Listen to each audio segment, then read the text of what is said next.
is, but you don't feel sorry for him because he doesn't feel sorry for himself. And I got to tell you that I think Chris does an amazing job. But let me ask you, what are the pluses and minuses of playing somebody who's blind in that kind of a job? I mean, really, the only downside of playing a blind character on this show in particular is that I end up spending so much time in the office.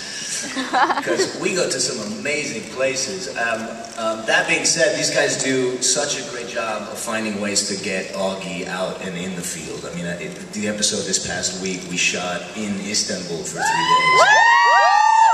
And it was one of the most amazing experiences of my life. So, other than that, there's really no downside. It's an incredible acting challenge, and it's a lot of fun. And the character that they've created is just is really special. So I think the plus, by the way, is seeing all these beautiful women holding your arm all the time.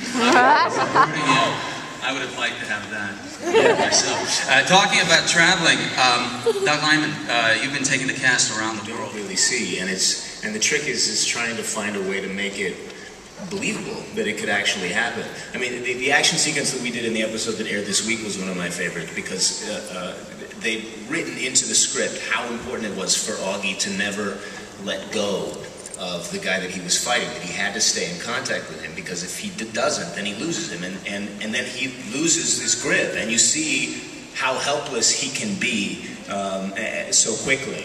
And there's that moment where, you know, he's completely at the guy's mercy for a minute, and it just makes your heart jump. Yeah, it's great. It's so creative. By the way, if you actually punch the other actor, you go, dude, I'm blind. Sorry. Can't see it. Really sorry. Sorry. I'm method. I do it all day. I can't see it. Exactly. Well, let's.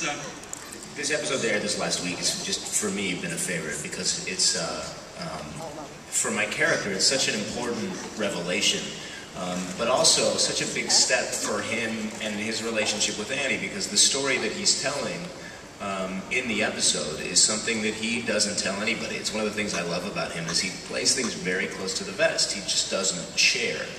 And this is a situation where he truly needed his friend's help, and she was there for him. And as a thank you, you know, he feels like she deserves to hear the truth, and it's something that's not easy for him to talk about.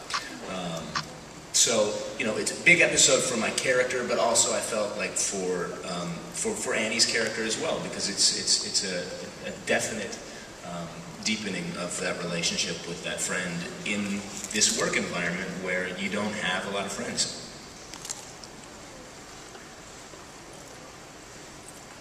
Hi, how's it going?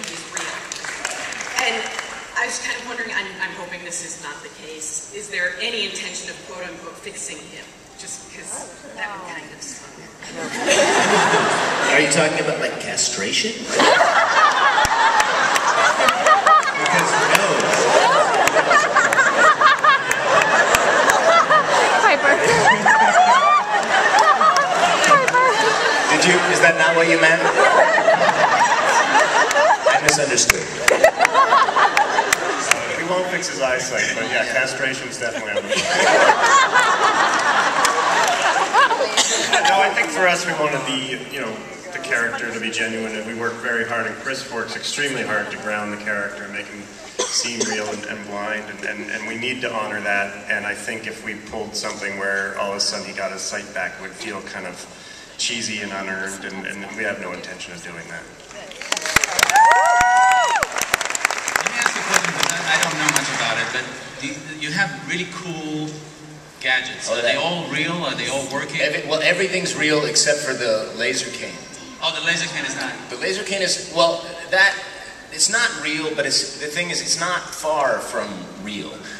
It's kind of two real things put together into one, and that hasn't happened in real life yet. But they do have laser canes. Did you turn it into a lightsaber? Yes. Not yet. Geek out here. It's really.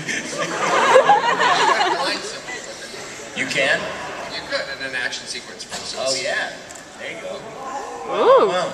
Something you want to tell us, Doug? Yes. Hi, my name is Sergio. Question for Piper.